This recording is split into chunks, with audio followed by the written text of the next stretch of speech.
Okay, so fan ko to.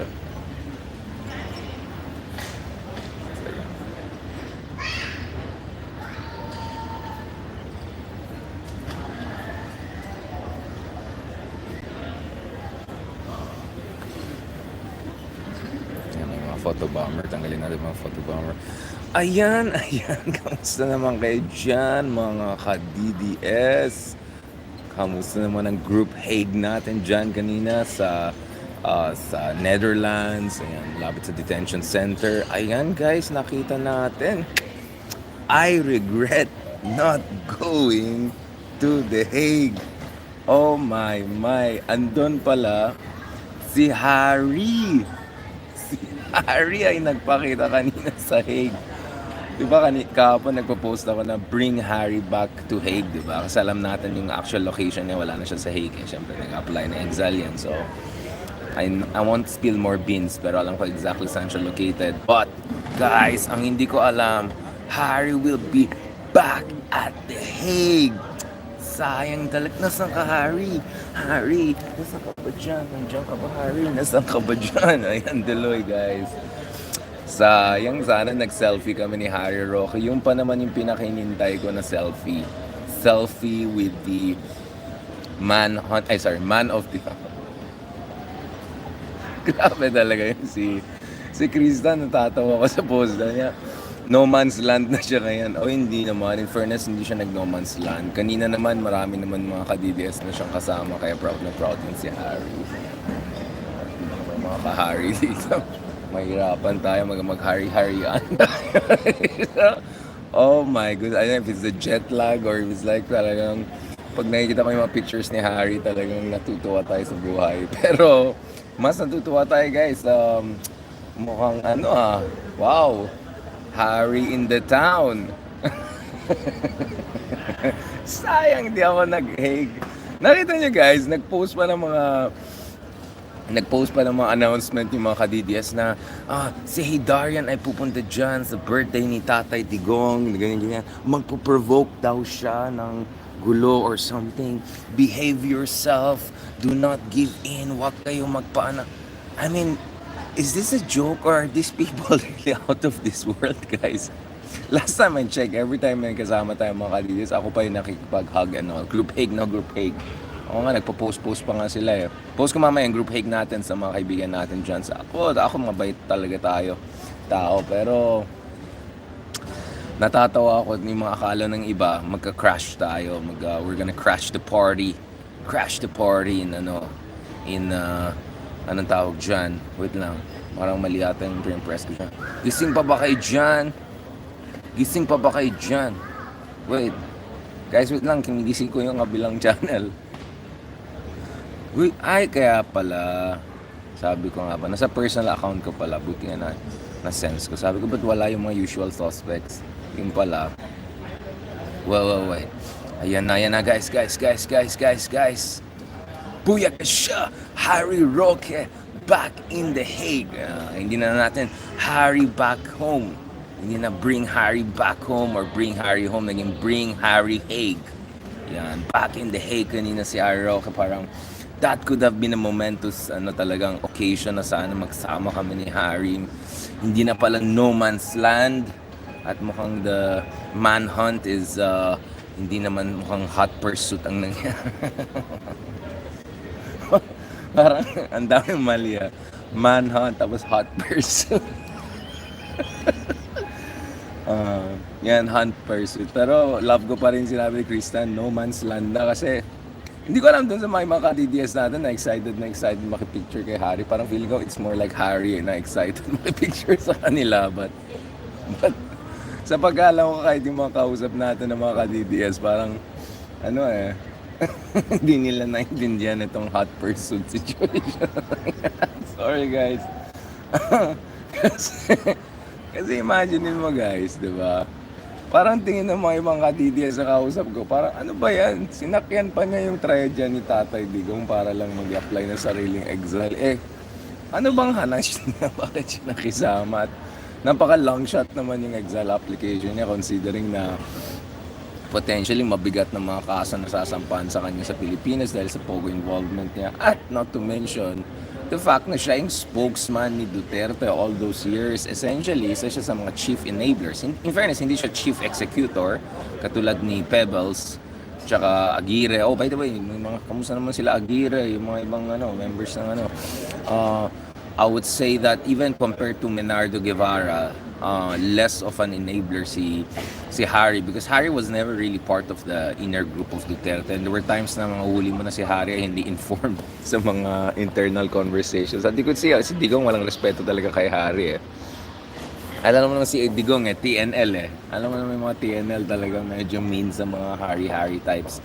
But speaking of that, guys, speaking of Harry Roque, I mean, in fairness, lumabas na siya sa no man's land at kanina maraming nakipicture sa kanya, but ang kutob ko more like siyang nakipicture.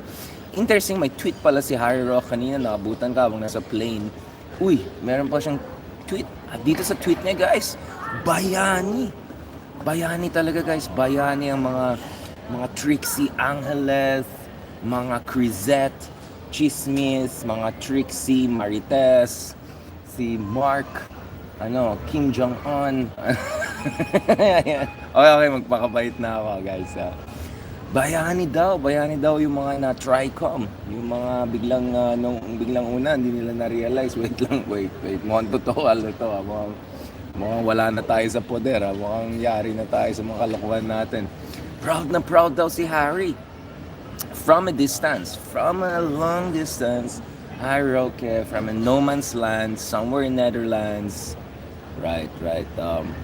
Pero hot pursuit talaga. Manhunt, hot pursuit. Okay, guys, let me just say, before I move to my next flight na naman, ang dami natin gagawin. Tsaka I have to write pa dun sa pagbisita ni Pete Hagsett dyan sa Pilipinas. Kasi in fairness kay Pete Hagsett, very very Fox News anchor siya, kahit kasama niya si BBM. Yes, we are with the Philippines, ironclad commitment. Ganun siya. Tapos naka-USA, yung kanya, yung pocket square niya. Tapos talagang yung hairstyle na ganun, talagang pang anchor sa Fox News. Oh, in fairness, I'll give it to our alliance with the US. In fairness, diba, I was just in Brussels for 3 days or so. We had intensive conversation. Medyo serious na tayo, guys. So nasa Brussels ako, intensive conversations with members of the European Parliament, with members of the business community. So first I was with the conservative groups, Konrad Adenauer, and kasama din natin yung mga EU ASEAN Business Council. I did a couple of interviews. Once na-edit ko yan, 4K version, ilalabas natin yan. They're just cell-phone versions that I'll also release in bits and pieces. Friends natin sa European Institute for Asian Studies, EIAS. Friends natin dyan sa shoutout kay ambassador natin at saka si Sir Enric, yung council natin dyan sa Philippine Embassy. Thank you so much for also giving us time. Shoutout dyan sa mga kametas natin dyan sa Philippine Embassy in Belgium. So ang dami natin nakausap. In fact, before I left, basically every morning I have to wake up 7-8 a.m. and have meetings, and then patapos na by evening. Parang once a day na lang yata ako kumakain dyan sa Europe. So hopefully pagbalik natin pwede na tayo make Mr. Supranational. Yun ang apply natin next. But no, kidding aside, guys, in fairness, I was very encouraged dun sa cadence, sa statements ni Hagsett, in a sense that makikita mo talaga na pagdating sa Pilipinas medyo may pagka-soft spot. In fairness, you could see that very understanding sila sa atin. Hindi tayo pinipressure, binubuli ka tulad ng mga Europeans, hindi tayo binabastos. Parang basic ang tingin sa atin is parang Sparta, diba? Parang little country pero palaban, diba? Well, maybe not Sparta yet. More like United Arab Emirates yata yung description ng Sparta. But you get what I'm saying? Like kind of a mid-sized country pero palaban. And in fairness naman, yung reassurance nila pagdating sa mga missile system deployments, pagdating sa multi-billion dollar defense aid, tuloy-tuloy naman. So I found that meeting very reassuring. But nevertheless, as I told the Europeans, we may not be in the same boat, pero we're in the same lake. At the same time, sinabi ko rin, guys, no, na isang yung glasses ko. At the same time, sinabi ko rin, guys, na we never know what's gonna come next.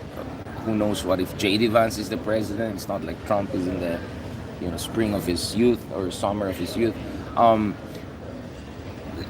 the thing is, we should prepare for eventualities, and part of the eventualities is also strengthening our relationship with Europe, while at the same time appreciating all of these things we're having and enjoying with our American counterparts and friends. So in fairness, Kudus, alam ko na matutuwa na naman yung mga MAGA supporters na, alam mo nakakatawa, marami akong MAGA supporters na sobrang anti-DDS. Right? Sobrang anti-DDS na MAGA.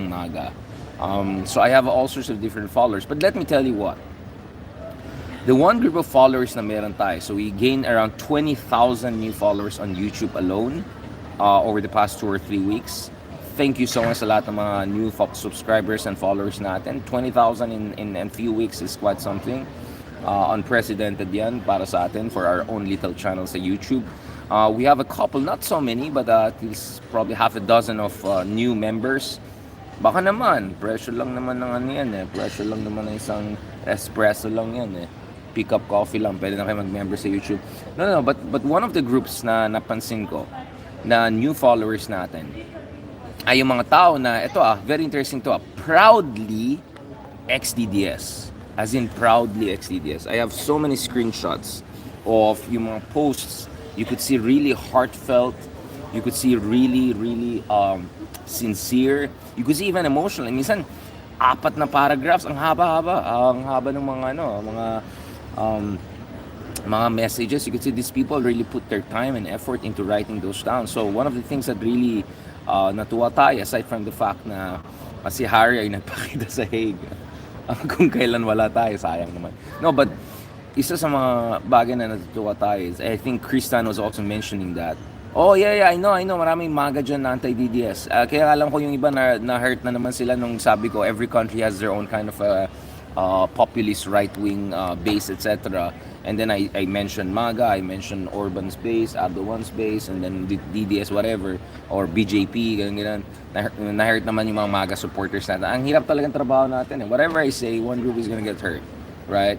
If I say, for instance, BBM didn't do too bad, magalit ang both yung mga hardcore Dilawan at saka yung mga DDS. Pag sinabi kong maganda yung ginawa ng Pink, magalit sa akin yung DDS. Pero in fairness, yung mga solid North ngayon, lumalambot na sila sa mga Pink, which just proves our theory.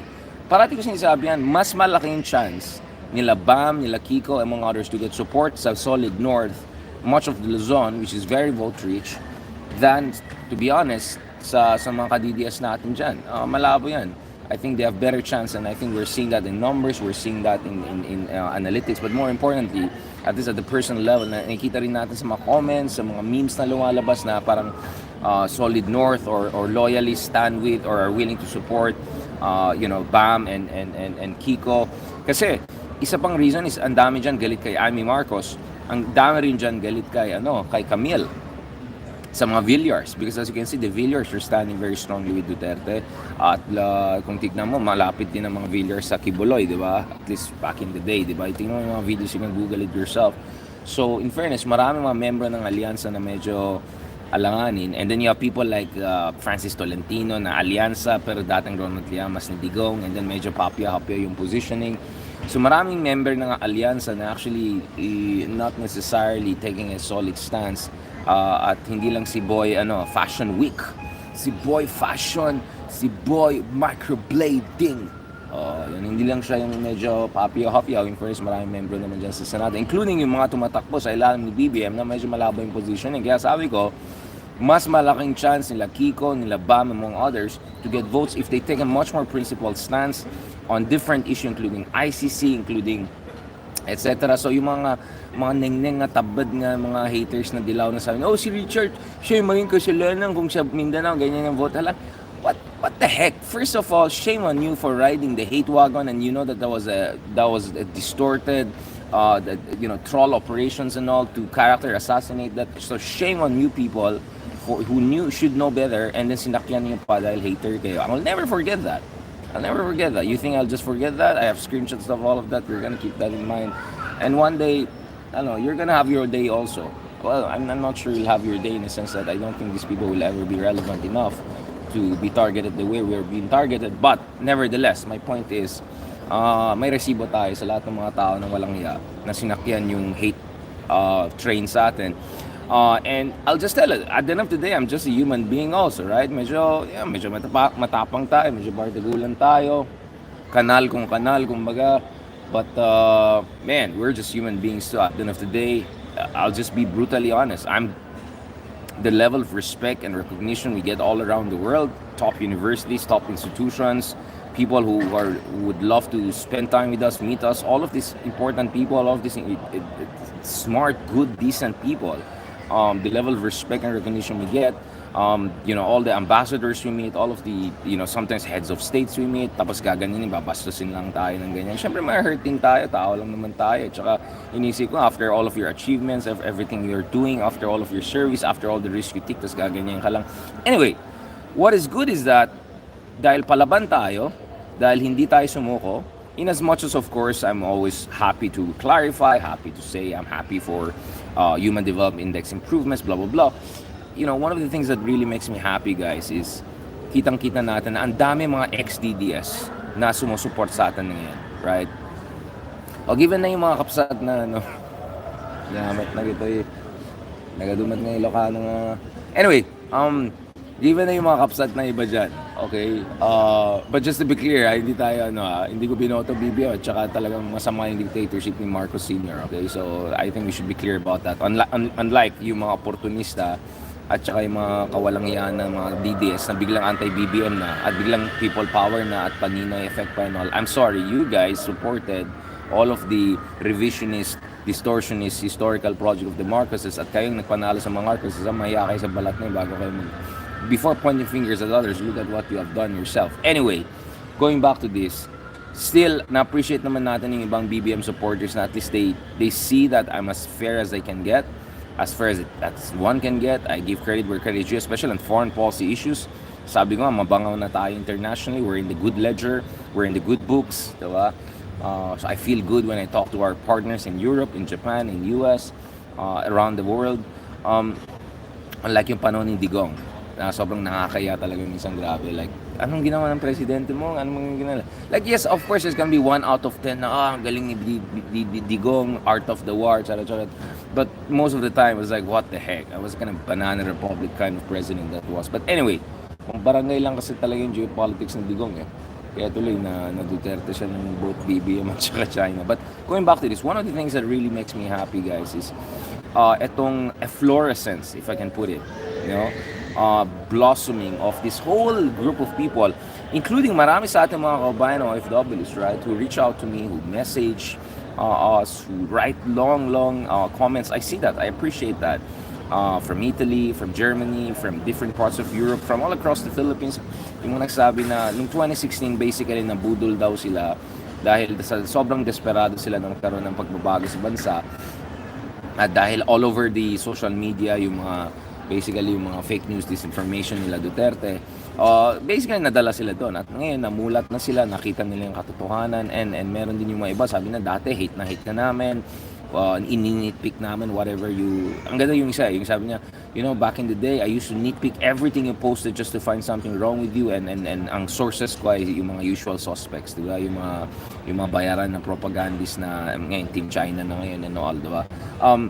And sabi nila ngayon, nakikita namin actually you were right all those time. Nakita namin your honesty, your sincerity, your integrity. At ngayon parang bumabawi na kami. So let me just say, dun sa mga followers natin on Facebook, on YouTube, on different platforms, sobrang nakaka-inspire when we hear these kinds of messages. Na hindi lang pala tayo, not only did I feel a sense of vindication with what's happening right now in ICC and more warrants of arrest and all to come, and God willing, element of justice down the road, maybe in 2 years, 3 years, or maybe 8 years, but more or less, diba? Sabi na nga natin, medyo game over na dun sa isa. Guys, natutuwa rin din tayo pag nakita natin na namumulat na rin yung ibang kababayan natin. Which goes back to my basic point. Unfortunately, there's always gonna be this tiny minority. Sometimes that minority can be a little bit bigger than usual, go to 10%, 15%. But ang habol kasi natin, guys, dito is yung silent majority eh. The 60% of Filipinos or more. If you look at the Pew survey, up to 85% of Filipinos, guys, could swing in either direction, right? Could swing in either direction. But I think reasonably can say around 60% of the vote, based on the Pew survey, World Value survey, even the Okta survey, if I can put it. There's around 60% of the population, guys, na neither with BBM nor with DDS, and there's more than 75-80% of the population na definitely ayos ang mga Duterte and all of that. So sorry, minority na kayo. Show me any other reliable source, hindi yung mga marites nyo. I'm looking at all of these surveys, different surveys throughout the years. I'm looking at also the number of people who support authoritarian leader, etc. So hindi lang minority ng Filipinos ay very supportive na talagang todong-todo suportado sa isang dictator-like leader to fix our problems. Totoo naman yung problema natin, totoo talaga yung failures ng democracy natin. But actually, yung DDS section nun ay medyo nagsishrink na rin, right? No matter how many people they want to show up, I mean, like out of hundreds of thousands of Filipinos, parang 2,000 nagpakita sa ganun, parang big deal na ginagawa nilang big deal. But anyway, tsaka baka nga wala pang 2,000, baka ilang daan lang yun. But anyways, I'm not there to belittle things. What I'm saying is that you put them into quantitative and qualitative perspective. Guys, ang labanan dito is how do we get the silent majority of 60-65% of Filipinos to our side? And our side, guys, is neither BBM side nor the old Dilawan side, and definitely not the DDS side. Kaya ang sabi ko, kailangan talaga ng Pilipinas is a future forward party version. We really need en marche, right? Basically, we need a young, energetic, nakita ko isang araw si Vico Soto, ang pag-introduce, Vic Soto pa lang, pag-introduce niya kay Vico Soto is the future president of the Philippines. But, first of all, Vic Soto is still 35, he will not be qualified to run for president next presidential elections. But beyond that, hindi naman tayo pwede umasa sa isang tao lang. Hindi naman pwede pong Vic Soto lang, or for that matter, Lenny again, or I think it's time for us to also move forward, literally. Not only a future forward party, but move forward party and support itong mga kabataan na leaders sa Pilipinas, new generation of leader in Pilipinas. Yung mga hindi natin nakilala or dapat kilalanin na natin soon, yung mga kababayan natin na sobrang daming ginagawa na magaganda, pero hindi sila self-promotional, wala silang malaking social media presence, or for some reason, hindi sila napapansin ng mga influencers, or there's so many of them. And there's so many others, katulad natin, for instance, na hindi involved sa politics directly, meaning sa elected office, pero may paki sa bansa. And there's some people who are like me and who may be even interested in directly getting involved in politics down the road once they feel the conditions are right, or the direction of the wind is right. So, guys, ang labanan dito is actually that silent majority. And that silent majority is increasing not so silent in the sense that marami sa kanila umaamin na nagkamali sila, they supported the wrong candidate, at marami sa kanila umaamin na yes, after all, may maganda naman nangyari sa kasalukuyan ng administration, but not entirely. Yung iba naman, dismayado sa traditional opposition, pero bukas sa mga new ideas. Yung iba naman, interestingly, sabi na data nila kay Riza Ontiveros kasi daw aktivista, blah blah blah. Pero ngayon, parang nakikita nila yung what she brings to the table. At ang ganda, guys, yung nakita niyo yung poster ni yung Caloocan race ni Senator Trillanes, tapos sa likod niya si Risa, tsaka yung ang ganda. So, let's not also forget, we actually have sobrang matatapang at magagaling na leaders, Senator Trillanes, Senator De Lima, Senator Riza Ontiveros. Ang daming mga galing matatapang dyan na are already there and already doing their best to help the country, and have already sacrificed so much and risked so much. Tama na yung mga pa-cute, guys. Tama na yung mga duwag. Tama na yung mga pa-cute. Tama na yung mga pa-ek-ek lang na para lang, alam mo sa, just ticking the box. And definitely, tama na, guys, yung mga talagang openly calling for mass murder and bastos and violence and vitriol and purong ganyan na lang yung rhetoric nila. Tama na rin yung mga kapalpakan. Tama na rin yung mga mediocrity and all of that. We really have to be open at bukas tayo dun sa mga new generation ng mga galing na leaders. But more important, let's support yung mga proven, yung mga matapang. Trillanes, De Lima, Senator Riza Ontiveros. Ito mga to palaban, hindi pa cute, hindi dinadaan sa ganyan. Hindi na, guys. We need people who can bring about transformative change. Otherwise, there'll be another Digong. Otherwise, something worse than Digong will be down the road. Or otherwise, good luck sa atin. Sasayahin natin lahat ng potentials natin, lahat ng mga oportunidad na meron tayo as we become a much more important country, as we become much more central to global geopolitics. Alam ko yan because I deal with experts all around the world. Washington, D.C., Tokyo, Brussels, Paris, Berlin, uh, whatnot, right? New Delhi the other month, right? So yun yung context ng sinasabi natin, guys. So thank you so much again for everyone who's been supporting us through and through. Thank you so much dun sa mga nagsisend ng message and all. I know that I don't have, you know, tao lang tayo at hindi naman ito ano fans first pa yan, fans only type na may mga hinahire sila. Yun daw yung nangyari sa fans only yata eh. Parang may hinahire sila mga team na kunyari sumasagot dun sa mga ibang fans thinking na may intimate, para social, if not, I don't know, erotic relationship to what. Wala tayong ganun, okay? It's me. It's really just me and I don't trust anyone to handle my accounts. I'm very, very private and I'm very, very paranoid with security reasons. And let me tell you, I'm so happy na hindi pala ako natuloy sa China. I was so excited to be in China this week as a VIP speaker on South China Sea, West Philippine Sea, sa BOA Forum, which is a very high-level World Economic Forum. But I'm glad that I was here at least to cover something very important for our country, cover ICC issue, cover the Hague issue, cover our relations with Europe, and yes, also to have the mass and prayers in Vatican, just as our great Pope Pope Francesco was heading back to Vatican after more or less full recovery, at least from the worst phase. And our prayers and love for them. And thank you so much. Shout out sa mga kaibigan natin, mga pare sa Catholic Church, sa Roma, who put aside time for us, some of them more than one day, some of them 2 or 3 days consistently. Siguro masarap din tayong kausap eh. Tsaka may mga kameta rin tayong followers. And then, shout out. And then, of course, thank you also. Hindi ko na pangalanan ng iba kasi confidential yung mga conversations namin.